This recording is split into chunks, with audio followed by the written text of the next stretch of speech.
for the drive to revive 205 Live.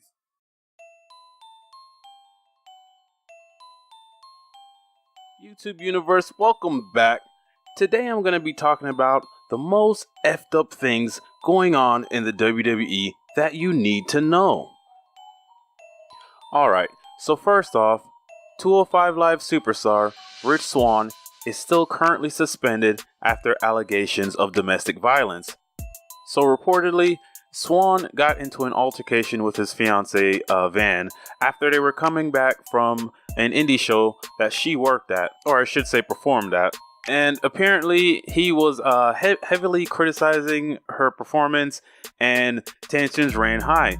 Now, as a former professional wrestler myself, I know that when someone's trying to give you advice or critiques on your match, tensions can run really high really quickly, because a lot of new and up-and-coming wrestlers or guys that are just trying to hone their craft, they get defensive, or I should say guys and girls that are trying to hone their craft, they get very defensive about outside criticism. So this could just be one of those situations.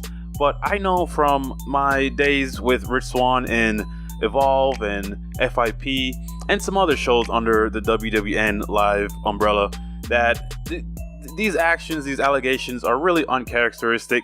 And I know Van is really going through a hard time right now, but I'm hoping they could get through this together and Rich Swann could be reinstated to 205 Live and all can be right with the world.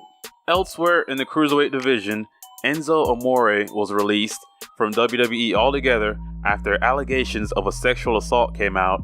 Now, I'm not going to go into this here. I don't feel comfortable discussing the topic.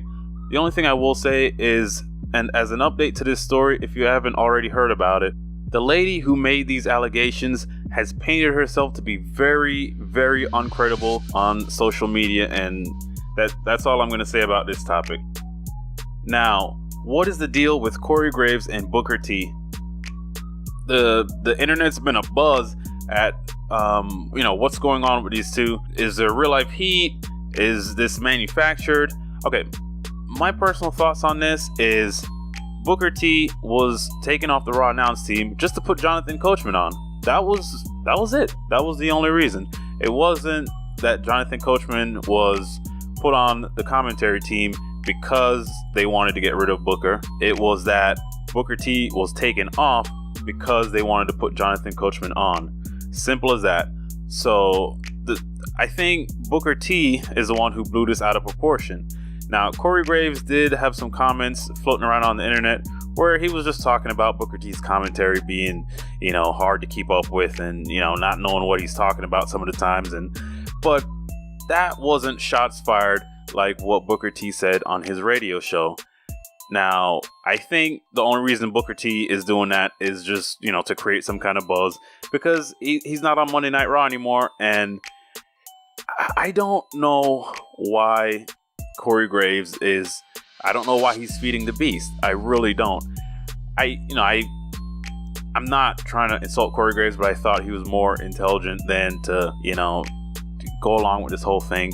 But it is what it is. Booker T has invited Corey Graves onto his radio show, so we'll see how that goes. The only time will tell. Now, people say a lot of off-kilter things about Vince McMahon, and you're either on one side or the other. You either think he's a genius or you think he's a crazy son of a bitch. With the news that Vince McMahon is relaunching the XFL, one has to wonder, is he a crazy son of a bitch? What has to be Vince McMahon's greatest failure, he's taken another shot at it. Why? Why are you doing this? In 2018, why are you relaunching the XFL? Now, this is just me personally speaking. I don't watch the NFL, so maybe I'll watch the XFL just because Vince is doing it. I don't know. I don't get the idea behind this. I don't like WWE. Is WWE not successful enough? What more is this guy trying to accomplish? He's damn near 80. I don't know.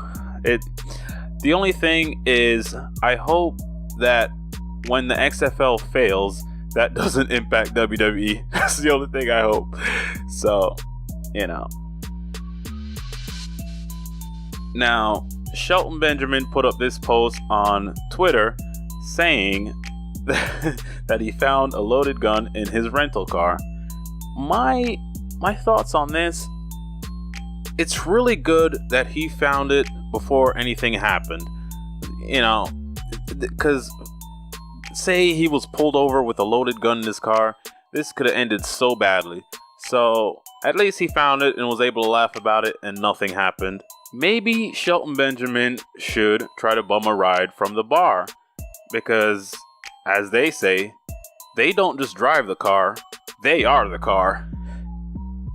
Now, the last most effed up thing going on in WWE is this expanding list of injured superstars. Now, I've compiled a list right here, and I'm just gonna list them off real quick. You have Noam Dar, he's out with a knee injury. Paige, who was forced to retire. The Big Show had hip surgery, which he might be coming back soon. Big Cass has torn ligaments.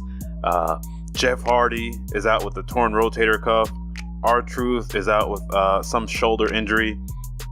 Brian Kendrick is out with facial fractures. Drew McIntyre is out with a bicep injury.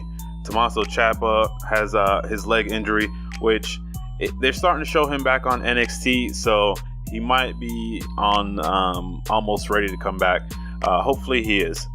Samoa Joe has an injury to his right foot. Samir Singh just tore an ACL a couple weeks ago on SmackDown. Alicia Fox fractured her tailbone while they were rehearsing for the Women's Royal Rumble. Also, Jason Jordan and Dean Ambrose. Pretty much anybody that gets relatively close to Seth Rollins is guaranteed to get injured. Nah, I'm joking. But this is really unfortunate because I was just starting to get into the Jason Jordan character. Well, I say just starting to, but I've been into it for a while now, and I really liked what they were doing with this whole, he's presenting himself as a babyface, but he's behaving like a heel, and it was really good character work.